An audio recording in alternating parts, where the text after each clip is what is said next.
Hello, believers. How are we doing today? Welcome to episode 2 of Voices of Purpose. And today I'm really excited. I have got Cori Josias on the call with me. Now, Cori is a relationship coach. She works towards women over the age of 50, but I have been seeing her everywhere. That's why I wanted to get Cori on.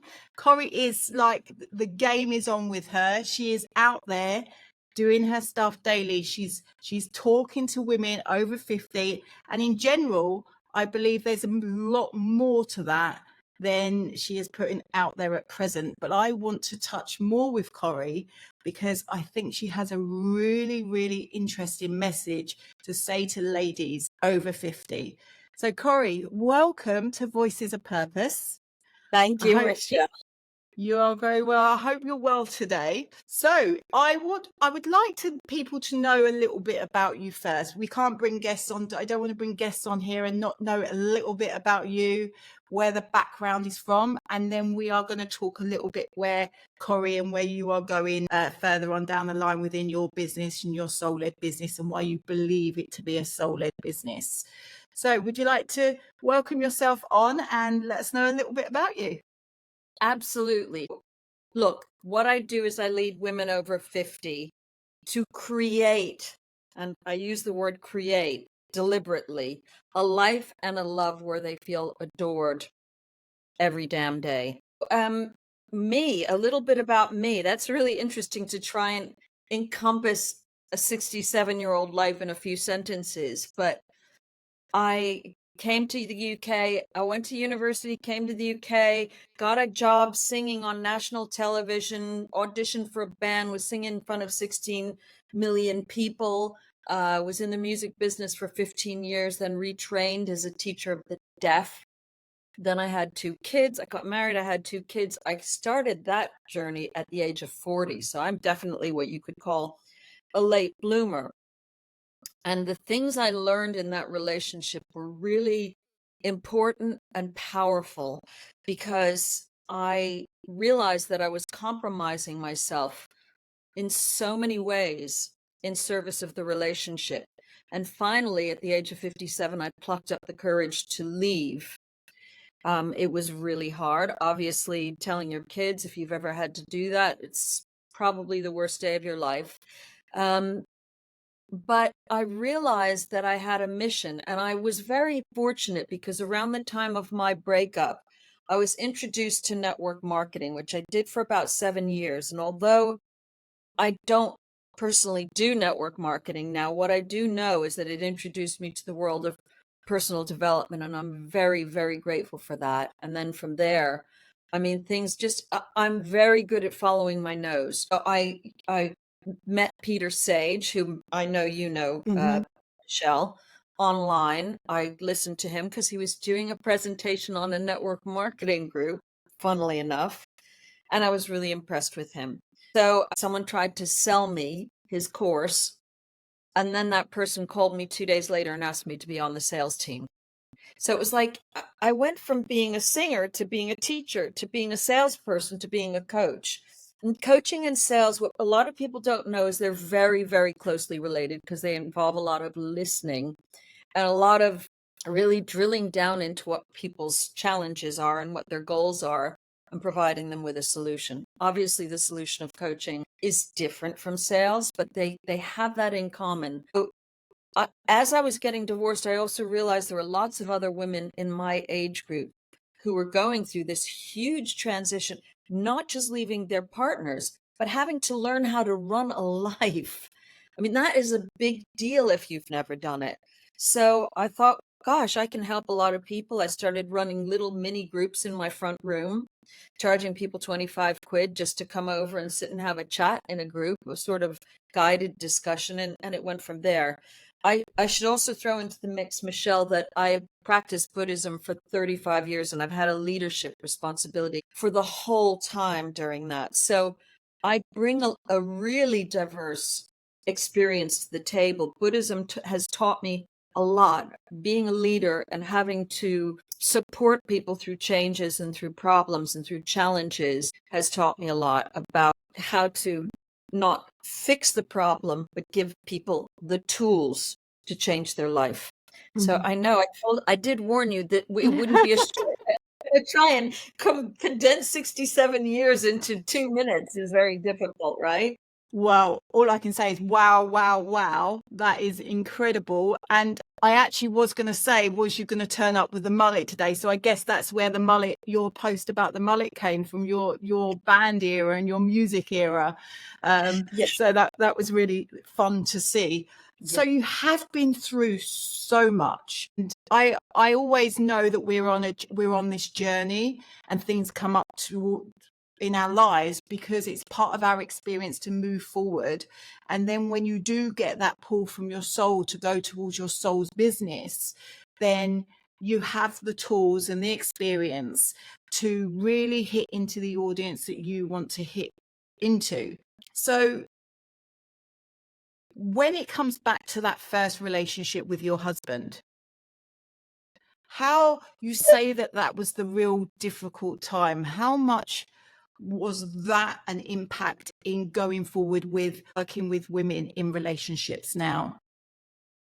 It was really the defining feature. I mean, I think there are a few things. One is that just to go back to that period, I think that as little girls, we're taught this sort of princess story where you find the guy and you live happily ever after. And I had spent my whole life looking for the guy. Before my husband, I had had a few serious long-term relationships, but I convinced myself that this was the guy. He was a successful journalist, very smart, very good looking, similar age to me, similar socioeconomic background. So there were a lot of factors that drew us together. But what I did at that time was I sublimated the true Cori. The other thing I should state is that he was British and I was American.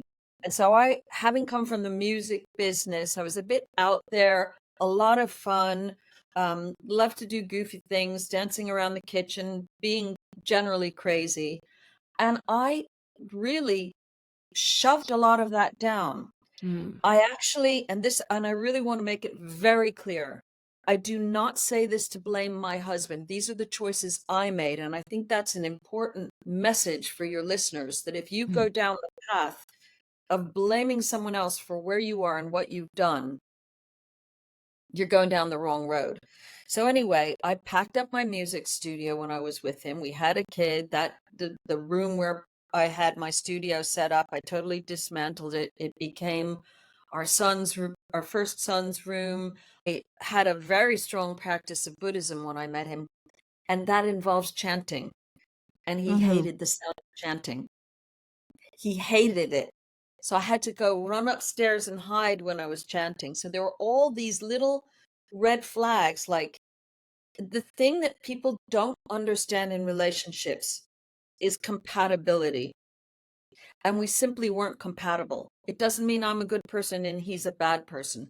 We simply weren't compatible. He had, after I had the kids and I was working part-time, I would spend a lot of time writing music because that's what I do. I'm a musician, I'm a writer. He would ask me, why are you doing that? Well, because that's what I do. But shouldn't you be out making money? Well, this is a sacrifice I'm willing to make, even if we live in a smaller house. So it's not a question of who's right and who's wrong. It's a question of fundamental perspective.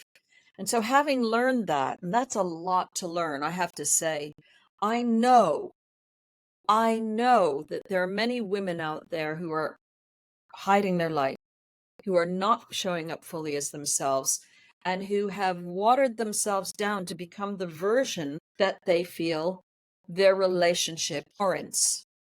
And I'm using my words really carefully here because I did it because having a relationship was my top goal.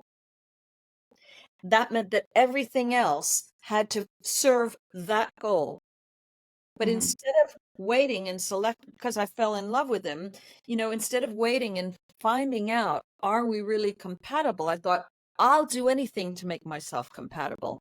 And I think what happens when you get into your 50s is you start to say, well, it's just not something Yeah.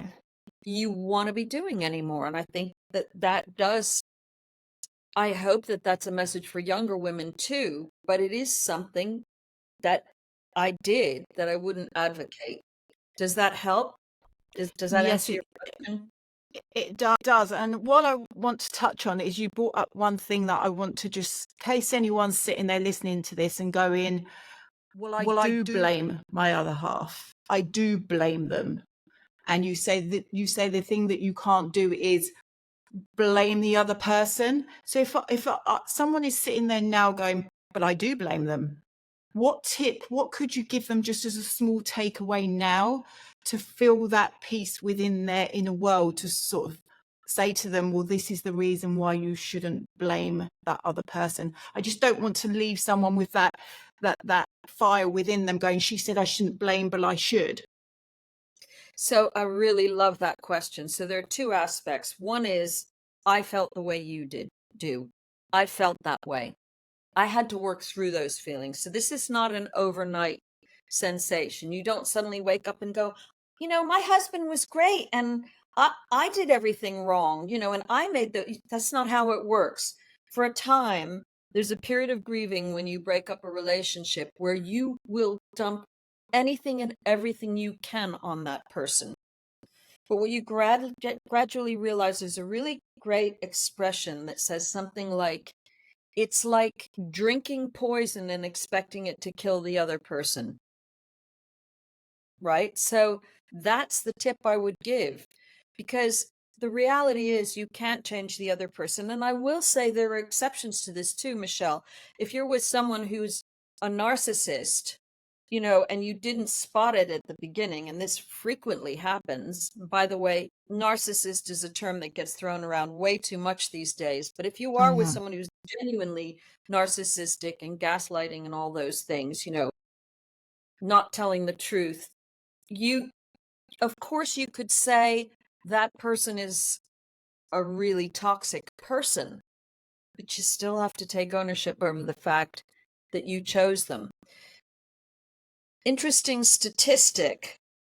It takes people who in relationships where there's domestic violence, and that's a very broad brush term, 8 to 10 times of incidences before they leave the person.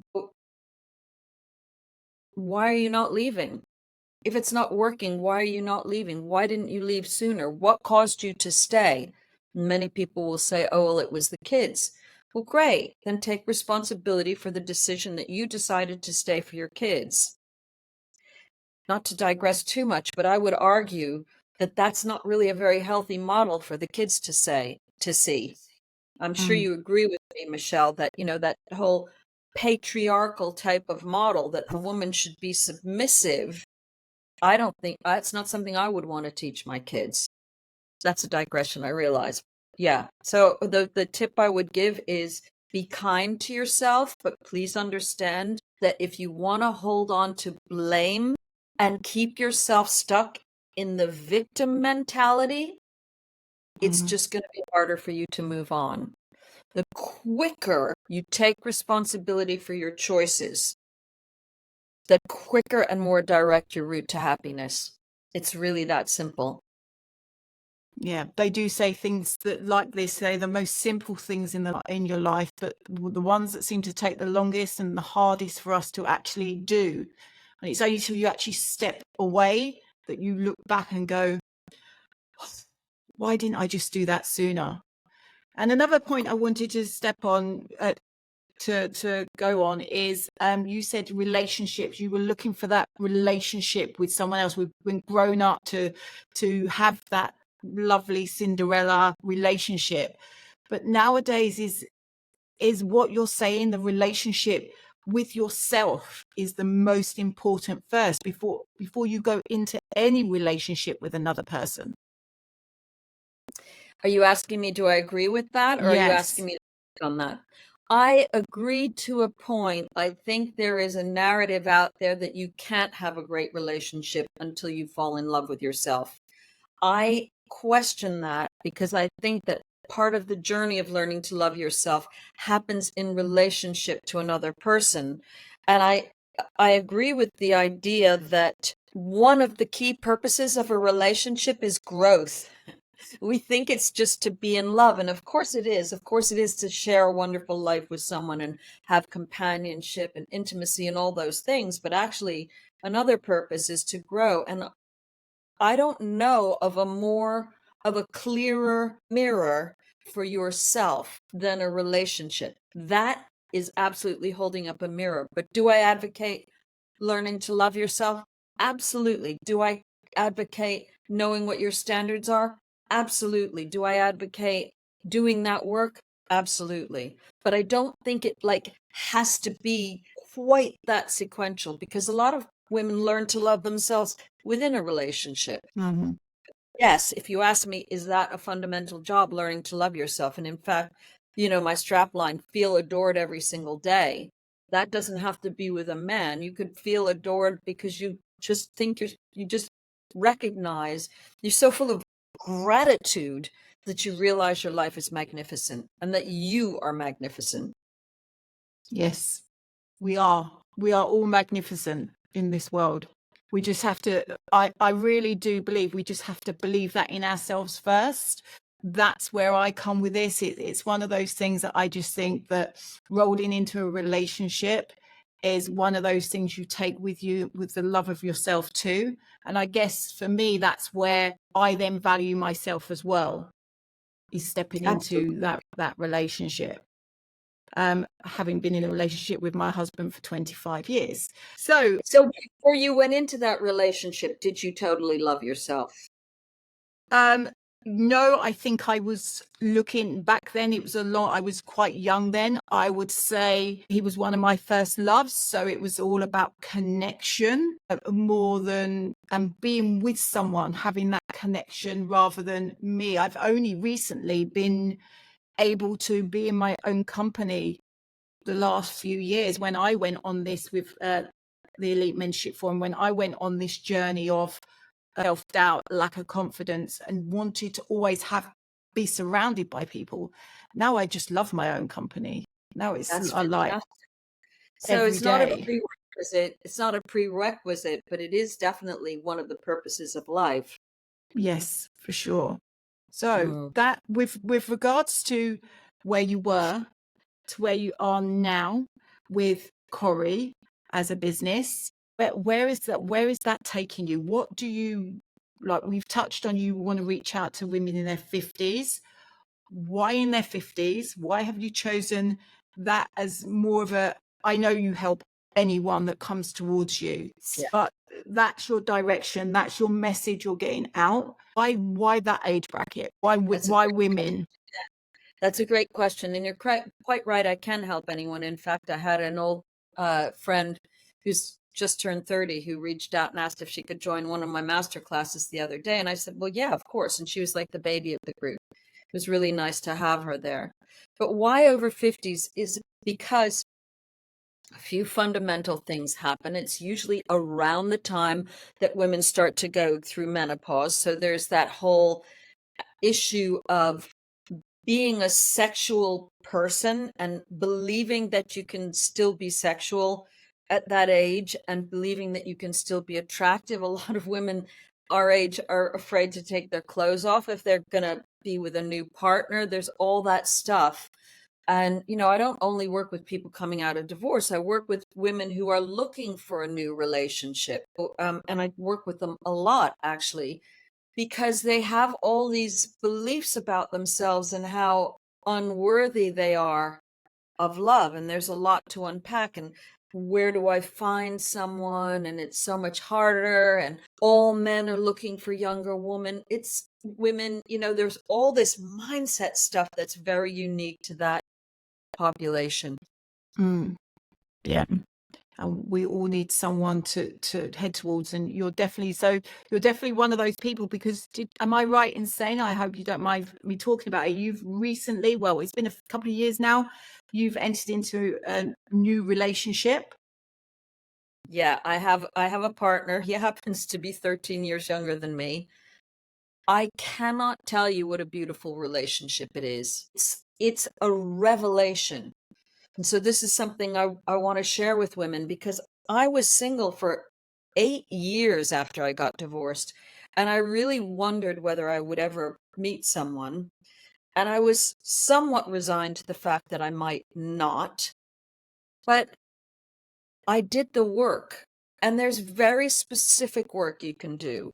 And I had coaches to help me along the way as well.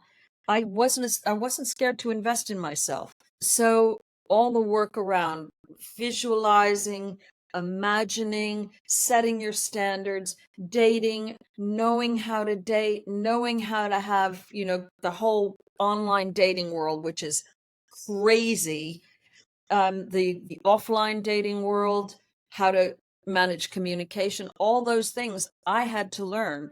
And I nearly missed this guy because I was so jaded and so fed up.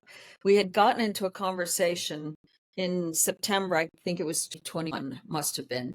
We'd gotten into a conversation online, and he said, my English isn't good enough. He's Italian. And I said, oh, I'm not another loser. Because this is what happens in our mind. We immediately go to that place. It's like the default. And I thought, he's just a loser, and I forgot all about him. 6 months later, I was going to Spain, and my landlord, who had the same name as him, I reached out to him and I said, Giuseppe, do you have a blender? Because I needed my morning smoothies. And it turned out I texted the wrong guy. He went, hey, how you doing? And he thought it was like some weird pickup line, have you got a blender? But it wasn't. And so he said, well, let's, send me some, what are you up to? I said, I'm off to Spain for a month doing solo travel, which is also a really great thing to learn with regard to the self-love question you asked before. And I just said, yeah, I'm off to Spain. He said, send me pictures. We stayed in touch. We texted a couple times a week. And when I got back, he asked me out. I was dreading it, Michelle. I was dreading it. I thought, this is going to be another freaking loser. That was the narrative in my mind. And then I thought, you have to go anyway. If I had a message for women who were dating, you just do it anyway.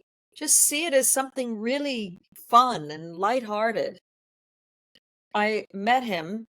It wasn't like, oh my God, swoon fireworks. It was just, wow, I can feel my nervous system settling in the presence of this person. It was a very grounded feeling of, he's a nice guy.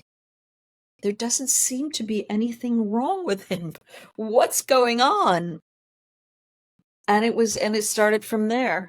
And we did have some hiccups at the beginning as well, like, the whole commitment thing.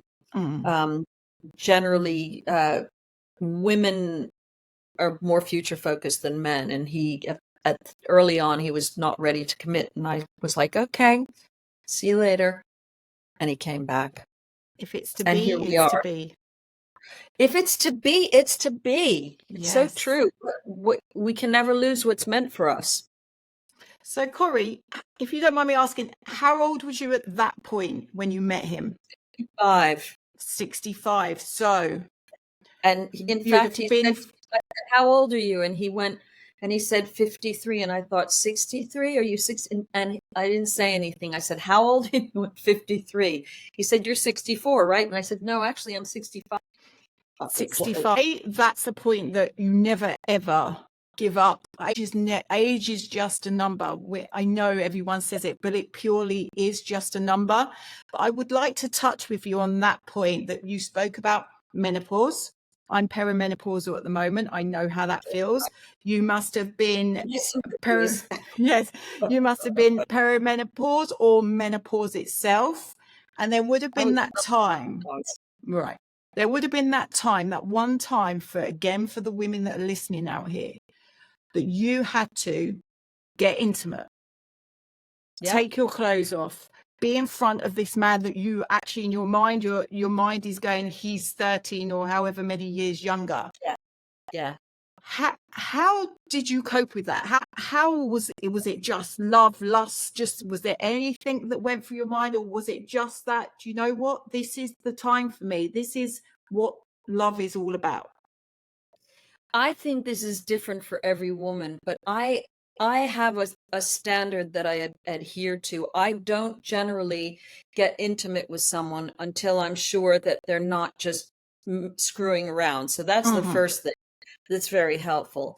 And there had been lots of lead up to that, cuddling and kissing and all that. So when we did eventually sleep together, it was quite a natural lead in. And yes, I was shy. And yes, I was apprehensive. And yes, I probably left the lights off for the first few times. But when you are intimate with someone, it's an experience of the senses.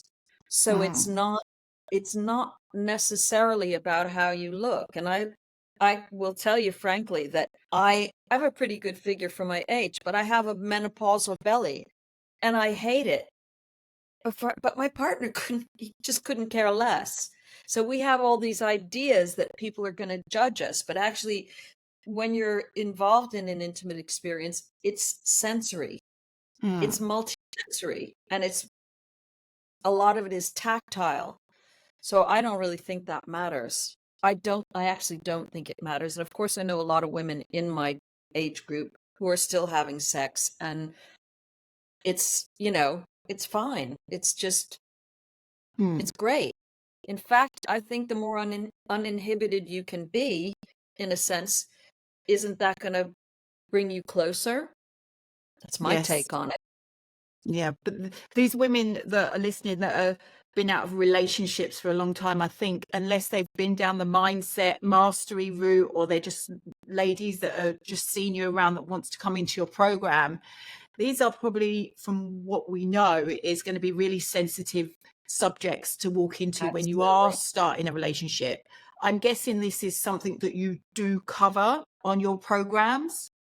I do. It's not the primary focus of my Mm-hmm. programs, but I really deal with whatever comes up. And I probably go more into what happens as you're looking to attract a relationship. But there's always a question and answer element to any of my programs, which is where we would unpack some of that. And the one thing I would say, and I'm glad you raised it because it may be something that I should add, that is I do advocate going slowly. I do, because I don't know. It's a personal thing.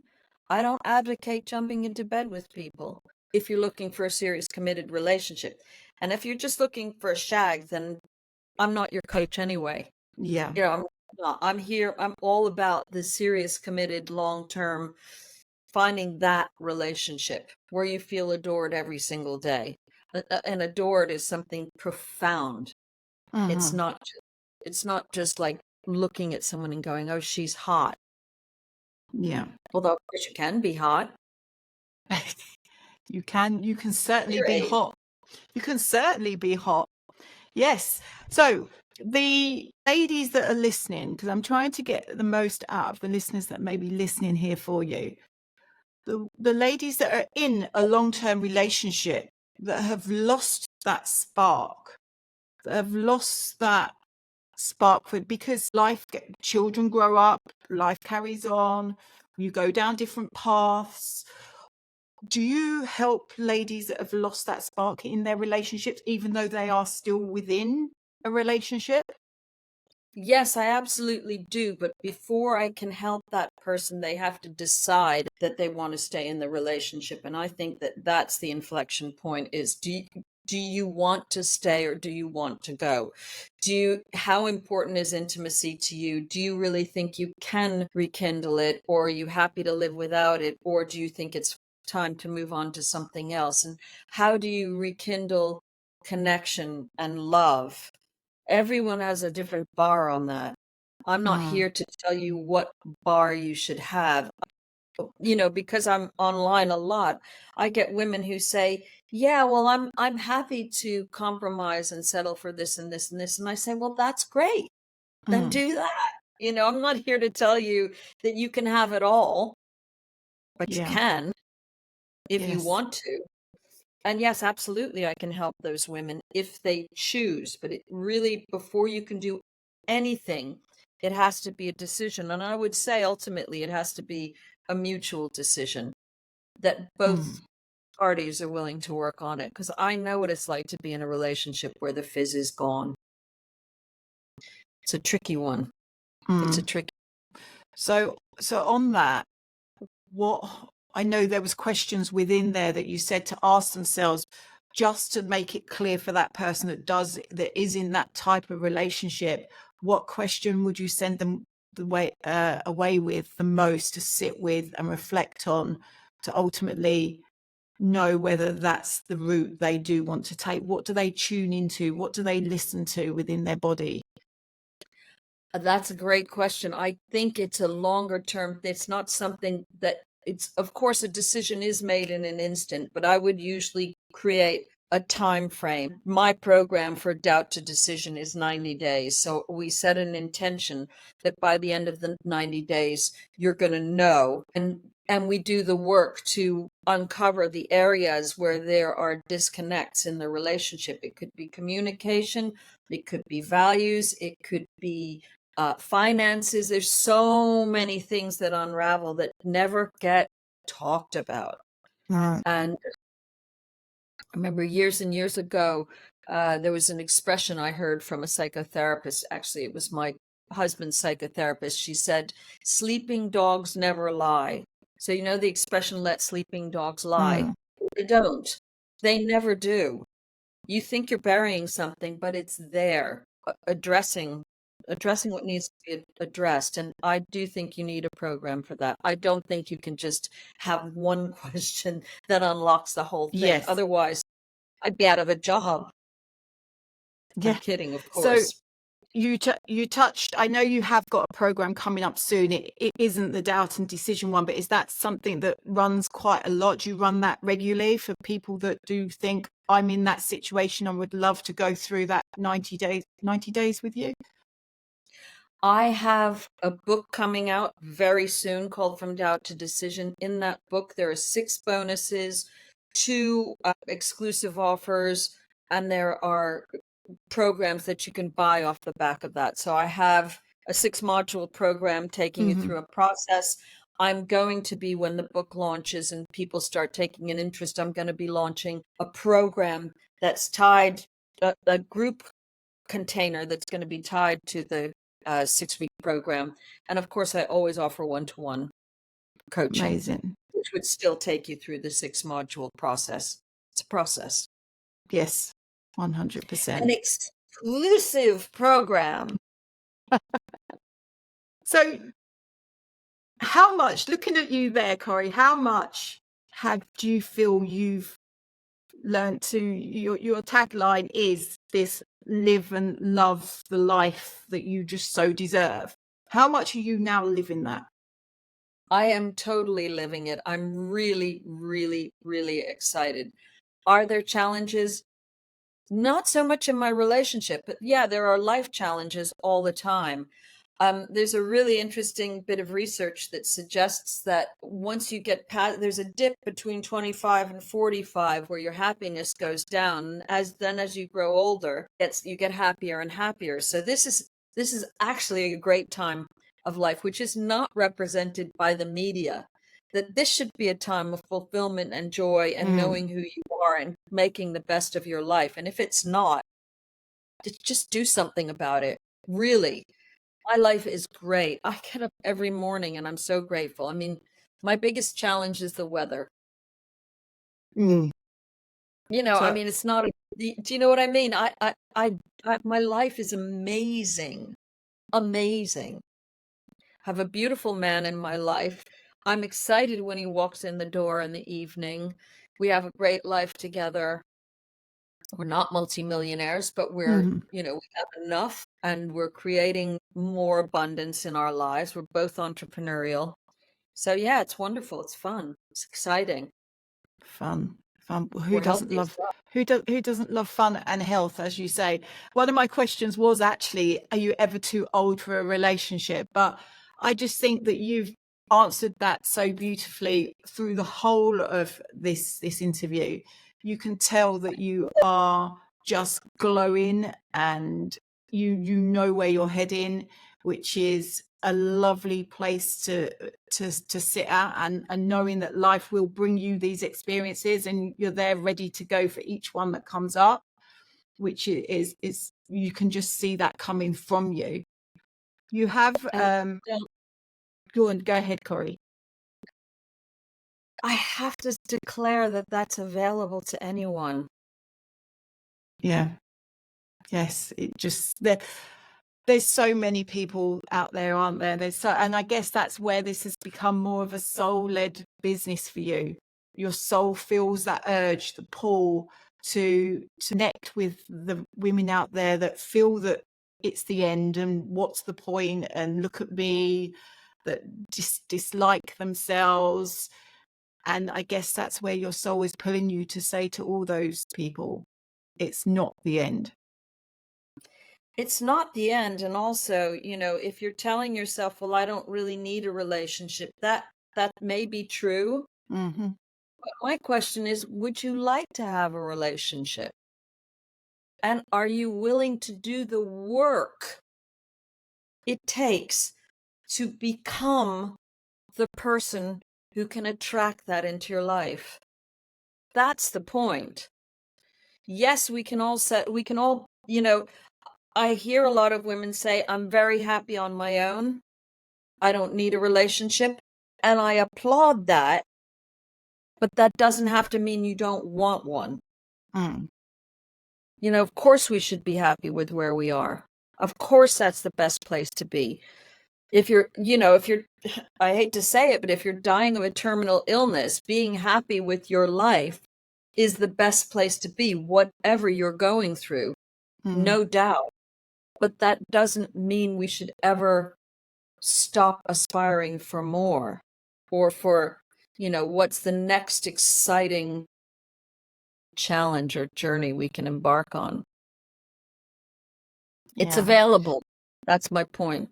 It's available if you're willing to do the work. it's available. So you have Becoming Her program I've seen coming up. I do. Now listen, if you're watching this is June 2024, so this is going to be in a few weeks. That's Becoming Her is becoming the woman who can find the love and the life where she feels adored. It's a 4-week program. It's going to be a small group container, so if that's something that interests you, get on it now. It's going to be a maximum of 10 people. It's going to be weekly calls and 5 days a week access to me on WhatsApp. So you can ask me anything you like, and I'm going to be taking everyone through a program. So that'll be great. But if it's more of a long-term question, then reach out to me. Okay, and I will definitely put those all your details when this video goes out. So no worries about that. That will be next week. The Becoming Her program, have you got any nice teasers of what is in there? It's going to be 4 modules. Some of them will be dealing with who you are, what the communication issues are, some issues around dating. I think the most exciting aspect of it is going to be that you'll be with other women who are going through the same thing. And I really do believe that group containers are powerful. So yeah, nothing that springs to mind. A group of women, powerful but very loud when they get into their debates. And vocal. But Yes. if you do want to have a little bit more exposure to my work, I do have a 27-pound masterclass, which is available. And also, if you want to have some free resources, just connect with me on Facebook and drop me a direct message is the best way. Beautiful. And just say the Believe Effect, or what is the name of your podcast again? Sorry, I can't remember. Soul. Voices of Purpose, believing in the heart-led business. Voices of Voices of Purpose. Purpose. Just text me and put Voices of Purpose, and I'll send you a free training. 10 ways to Beautiful. light up your life. Thank you, Cori. That's very kind of you. And just to end this last, if you had to say one thing to any woman out there that's listened to this and their soul has perked up, their heart has got a little bit faster beats, and they're looking at you going, I want a little bit of that, but I'm scared, but I'm frightened. What's one thing you would say? I've got your back. Just do it. Don't wait. I've got your back. You gave me goosebumps. That's lovely. That's lovely. Cori, it's been a pleasure to have you here as my second guest. Yay!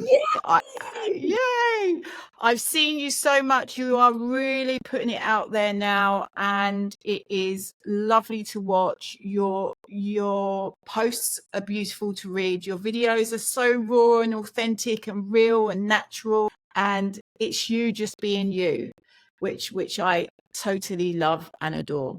So thank you for being a guest on here.